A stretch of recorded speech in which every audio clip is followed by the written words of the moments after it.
Bonjour mes amis, Balance, voilà, vous êtes le dernier signe. Désolé, c'est pas très drôle de passer en dernier, mais c'est chacun son tour. Voilà. Donc, voici votre tirage. Donc, c'est pour les béliers, ascendant bélier, signe lunaire en bélier. C'est un tirage général, donc vous prenez si ça vous parle, ce qui vous parle pas, laissez-le à côté. Je tiens quand même encore à préciser, j'oublie la moitié du temps de le dire. Donc après ces tirages généraux, quand je les aurai mis tous en ligne, c'est-à-dire tout bientôt, c'est-à-dire après vous, ce sera fait, je ferai un tirage sentimental et un tirage de vie émotionnelle. Voilà. Ceci est dit, on y va. Donc, j'ai choisi une carte du peuple animal. Donc, je découvre avec vous ces cartes. Donc, sans doute, il faudrait que j'aille dans le livre. Je ne les connais pas par cœur. Et puis voilà. Donc, c'est un animal. Il va vous suivre tout le long du mois.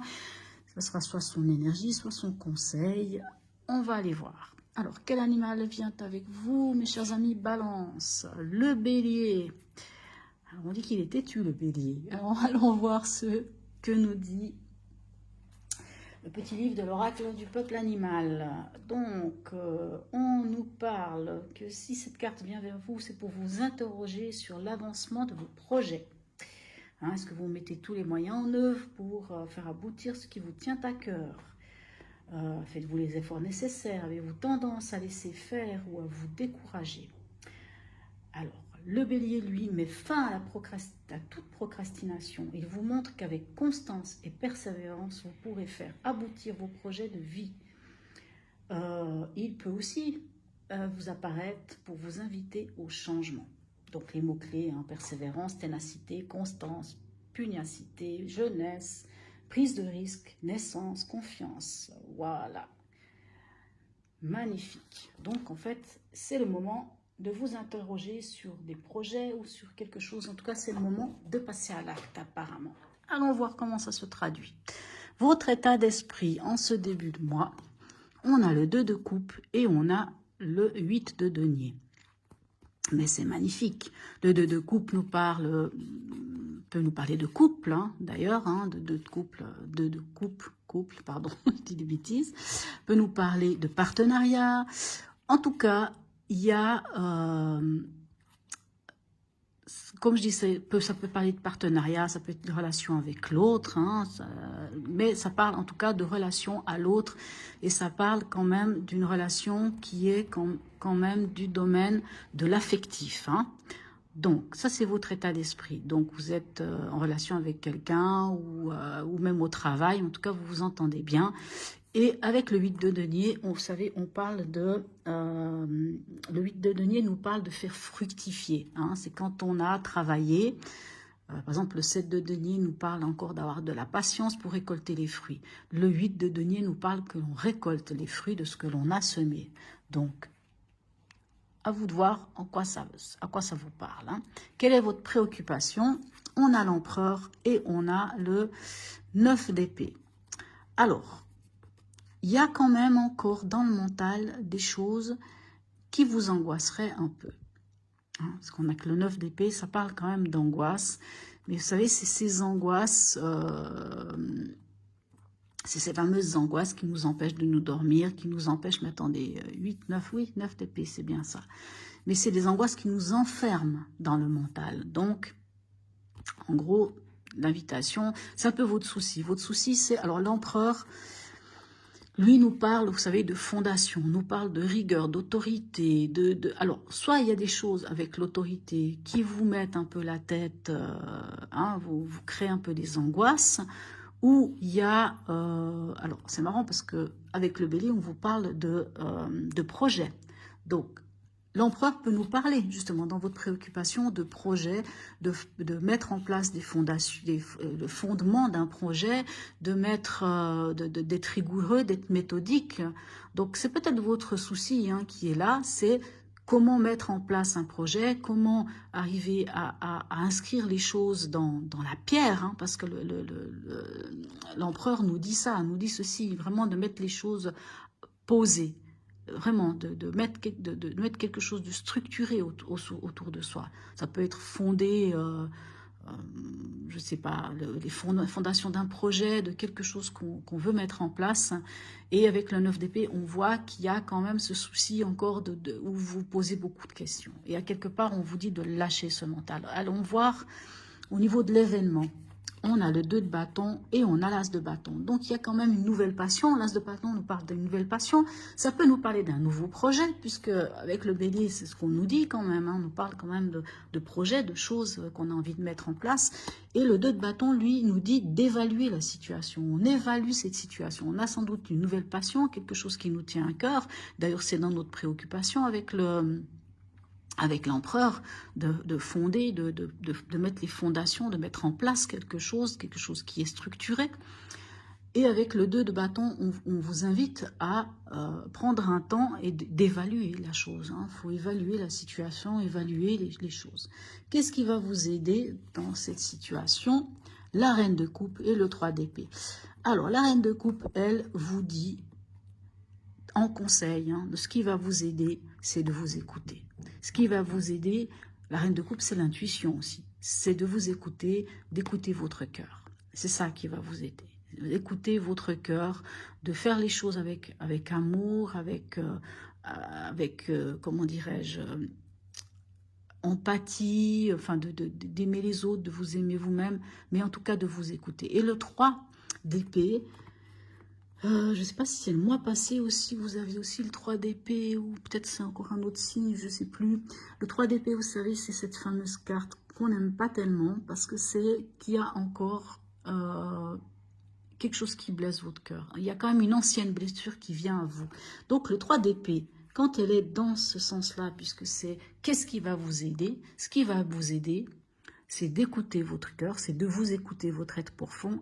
Et c'est le moment, grâce à la reine de coupe, qui a un amour inconditionnel, qui a cette empathie, qui est capable de vraiment ressentir les choses, c'est le moment de soigner une ancienne blessure. C'est vraiment ça. On vous dit, soignez cette ancienne blessure pour pouvoir sans doute avancer dans ce projet que vous avez envie et qui, avec ce 9 d'épée, vous prend un peu la tête.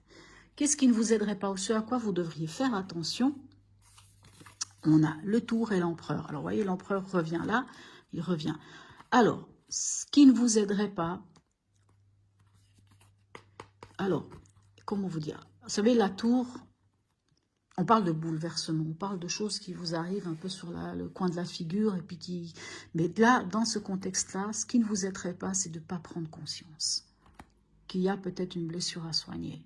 Il faut prendre conscience de quelque chose. Et vous devez prendre conscience du fait que... Alors, vous voyez, quand on dit que le bélier vous aide à ne pas j'arrive plus à trouver le mot. Procrastination. Donc, c'est très clair que vous ne devez pas rester sans rien faire. Vous devez vraiment poser les bases. Peu importe de quelle situation il s'agit, vous devez poser les bases. Vous devez accepter de déconstruire quelque chose. Et je pense que cette déconstruction se fait par rapport au 3 d'épée, par rapport à une ancienne blessure. Vous devez déconstruire quelque chose. Et quelque chose à déconstruire pour vous permettre de reconstruire derrière avec des bases solides. Ça fait partie d'ailleurs de votre préoccupation, des bases solides dans votre vie. Ça, c'est votre préoccupation. Et là, on voit avec l'empereur, on vous invite vraiment à déconstruire. Il y a quelque chose à déconstruire. Il y a quelque chose. Vous savez, des fois, on a des fonctionnements. Et ces fonctionnements ou des... Quand on a le 3 d'épée, pour moi, c'est aussi... Vous savez, c'est des fois, c'est des blessures qui remontent à la surface. C'est des fois des choses... comment vous dire?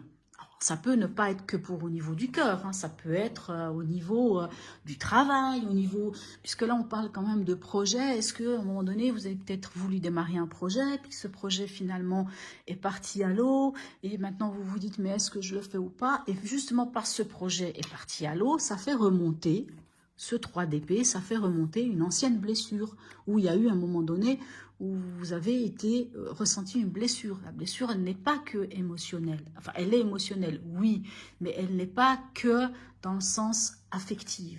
On se comprend, je ne sais pas si vous comprenez ce que je veux dire.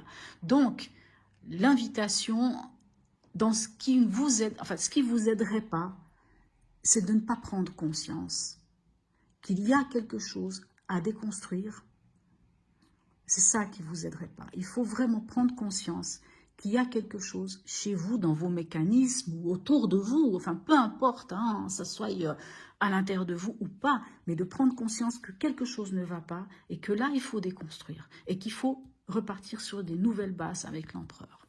Alors, émotionnellement, comment ça se joue? On a la reine d'épée, on a le 3 de denier. La reine d'épée, vous savez, je l'aime beaucoup. Parce que la reine d'épée, c'est celle qui... Alors, quand je dis celle, c'est l'énergie, hein, n'oublions pas. Donc, ça peut être aussi pour un homme, hein, puisque le tirage ne concerne pas que les femmes. Mais la reine d'épée, vous savez, c'est celle qui... on a vécu. C'est celle qui en a ramassé plein la figure. Vraiment, elle en a souffert. Elle a souffert, la reine d'épée. Mais elle en a tellement souffert qu'elle s'est blindée. C'est-à-dire, elle ne laisse pas l'émotionnel prendre le dessus. Alors, là, on est dans l'émotionnel. La reine d'épée, quand elle est là, elle pourrait être... le défaut de la reine d'épée, c'est qu'elle pourrait être quand même un peu trop dure, un peu trop tranchante. Par contre, ce qui peut aider avec la reine d'épée, c'est qu'elle ne va pas laisser l'émotionnel. C'est-à-dire elle va réfléchir. La reine d'épée, elle est intelligente. C'est-à-dire elle va être capable d'analyser la chose, d'analyser la situation, puisqu'on est dans de l'émotionnel, sans mettre l'émotionnel dedans. Sans mettre l'émotionnel. C'est-à-dire elle va réagir d'une manière intelligente et oui, elle peut trancher. Ce qui est magnifique, c'est qu'on a le 3 d'épée. Donc, émotionnellement, vous êtes dans l'idée de construire quelque chose. Ah, vous voyez, on parle de construction, on parle de fondation, Donc, dans l'émotionnel aussi, vous êtes prêt. Quelque part, avec le 3 de denier, on peut parler des autres. C'est-à-dire, on travaille avec les autres, de concert avec les autres. C'est pas tout seul. Hein. Le 3 de denier, c'est pas « je travaille pour moi toute seule dans mon coin » ou « tout seul dans mon coin ». La reine d'épée, elle va réagir avec intelligence. Elle va sans doute rencontrer des gens autour d'elle qui ont les mêmes envies qu'elle, voire même vont compléter des choses qui lui manquent pour pouvoir construire quelque chose au niveau de l'émotionnel. Donc, après, à vous de voir comment ça vous parle. Hein. Comme on vous dit dans le conseil, vous devez vous écouter. Vous devez vous écouter, vous devez soigner une ancienne blessure. Vous devez sans doute déconstruire. Vous devez prendre conscience de quelque chose, déconstruire la chose et la faire repartir sur des nouvelles bases. Au niveau pragmatique, qu'avons-nous? On a la force et on a le 2 de bâton. Je ne sais pas pourquoi il y a quelques-unes qui se sont mises à l'envers. Et on a le 2 de bâton. La force, alors, on est dans le pragmatique. La force, ça veut dire que vous êtes bien, vous êtes posé, vous êtes stable. Hein. La force parle, vous savez, la force, moi je dis toujours que c'est l'homéostasie. C'est vraiment le point magnifique qu'il y a entre l'émotionnel et l'instinct, entre l'émotionnel et l'impulsif, entre le trop faire et le pas faire. C'est vraiment l'équilibre. Et le 2 de bâton, c'est évaluer. Alors, voilà, moi j'ai envie de vous dire, il y a une nouvelle passion. Là, on vous dit d'évaluer déjà. Dans l'événement, on vous parle déjà d'évaluer puisqu'on a déjà le 2 de bâton. Et là, on vous dit au niveau pragmatique, vous avez la force d'évaluer la situation. Vous avez tout en main. Vous êtes suffisamment équilibré pour évaluer la situation et pour après, sans doute, passer au 3 de bâton, c'est-à-dire vous ouvrir. Dans votre chemin de vie, où est-ce que vous en êtes? Alors, on a le 10 de pentacle, magnifique, et on a le roi d'épée, mais c'est magnifique. Alors, le roi d'épée, c'est celui qui ordonne, c'est celui, c'est un leadership, c'est celui, ça peut être aussi un peu un dictateur, mais en fait, c'est pas dans ce sens-là. Le roi d'épée, vous savez, il a les idées, il a ce qu'il faut et il met en place. Et le 10 de pentacle, quand on a le 10 de pentacle, c'est qu'on est bien, on est entouré, on a des appuis solides. On peut compter sur les choses. Donc, je ne sais pas quel projet vous avez peut-être en tête, mes amis balance, mais en tout cas, vous avez tout pour y arriver. Où est-ce qu'on en est à la fin du mois? Je ne sais pas pourquoi certaines cartes sont venues à l'envers. Ça me chicane un peu. On a le 8 de bâton. Il y a quelque chose qui vient vers vous. Il y a des nouvelles qui viennent vers vous, que ça soit par mail, que ça soit je ne sais pas comment. Mais il y a des nouvelles qui viennent vers vous. Et avec le 6 d'épée, ces nouvelles vont vous permettre de prendre du recul sur une situation, de prendre de la hauteur. Vous allez pouvoir, je pense à la fin de ce mois, on va dire une chose, Parce que le 6 d'épée, c'est cette carte de transition. Ça va vous permettre d'entrer dans une transition. Et je pense que cette transition, ça va être tout le travail que vous allez faire pour soigner une ancienne blessure. Ça va être cette déconstruction que vous allez faire et remettre les fondations. Ça va vous permettre de passer dans une situation de transition. Et cette transition, c'est quitter ce qui ne vous plaît pas, ce qui ne vous convient pas, ou ce qui ne vous a plus convenu qui ne vous a pas convenu jusqu'à aujourd'hui, pour entrer, pour aller de l'autre côté de la berge, pour aller vers ce qui vous intéresse, ce qui vous plaît, ce qui fait vibrer votre cœur, ce qui fait vibrer votre être. Je ne peux pas dire ça autrement. Et en plus, vous avez le bélier qui va vous aider à ça, à faire les choses, à acter, à être vraiment... voilà. Alors, qu'avons-nous comme message de vos anges? Décision. Si tu éprouves beaucoup de difficultés pour prendre des décisions, cela signifie que ton intellect et ton ego veulent exercer un contrôle total sur ta vie. Vous voyez, on parlait des épées, là, hein, de ce fameux 9 d'épée. Ça, c'est le mental. Hein. Donc ça, c'est votre préoccupation, le mental, il faut le lâcher. Après, on n'a pas d'autres épées, à part ce 6 d'épée, mais qui nous parle quand même de s'éloigner justement de ça. Les anges veulent adresser le message suivant.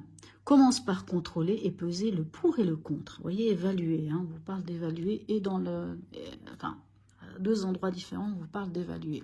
De peser le pour et le contre en toute tranquillité de toutes les possibilités offertes. Sépare-toi de ton intellect, n'est-ce pas, hein, et choisis en fonction de ton cœur. Hein, je vous ai dit, vous devez vous écouter. Hein, c'est assez fou, quoi. En fonction de ton cœur, le chemin qui te paraît être le bon et qui te procure le plus de joie. N'agis jamais sous une impulsion irréfléchie, mais écoute ton intuition divine. Vous voyez, la force nous le dit, hein. Faut écouter son intuition divine, magnifique. Décide-toi pour le plus grand bien de tous.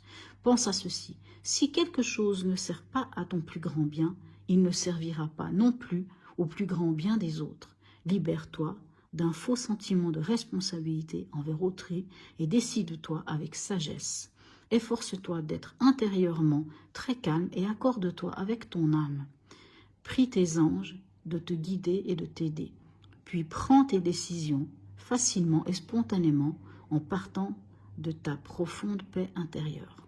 Je prends mes décisions en fonction de mon plus grand bien. Vous voyez, là, quand je vous dis il y a quelque chose à déconstruire pour engager quelque chose de nouveau, de poser les fondations.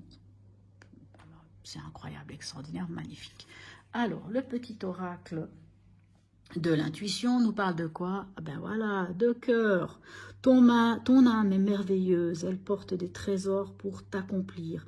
Vis la beauté de l'amour. Alors les personnes les plus positives viennent à ta rencontre. Je crois que tout est dit. Voici cette carte. À vous de me dire en commentaire si oui ou non je la garde. Est-ce que je la mets tous les mois à chaque tirage ou pas? C'est une carte qui est tirée de l'oracle des mantras. Donc, ça vous permet de faire un mantra, de faire une méditation guidée ou pas, enfin, faire une méditation. Ces méditations, presque toutes, vous pouvez les trouver sur Internet. Hein. Donc, vous allez sur YouTube, vous marquez le nom du mantra, vous mettez méditation telle, et puis vous pouvez voir comment elles se font. Voilà, allons voir quel mantra vous êtes proposer ra ra ra ra ma ma ma ma, équilibrer les polarités. Alors, juste voir dans le livre qu'est-ce qu'ils nous disent. Ils nous disent un peu de comment on peut la faire. Donc, comme je vous dis, allez regarder sur Internet, vous trouverez, il y a une chanson, c'est souvent chanté ces mantras. Chantez ce mantra, les mains en Gayana Mudra et assis en tailleur. Je tiens à préciser, il y a des gens qui n'arrivent pas à s'asseoir en tailleur, vous pouvez être assis sur une chaise, ça va très bien.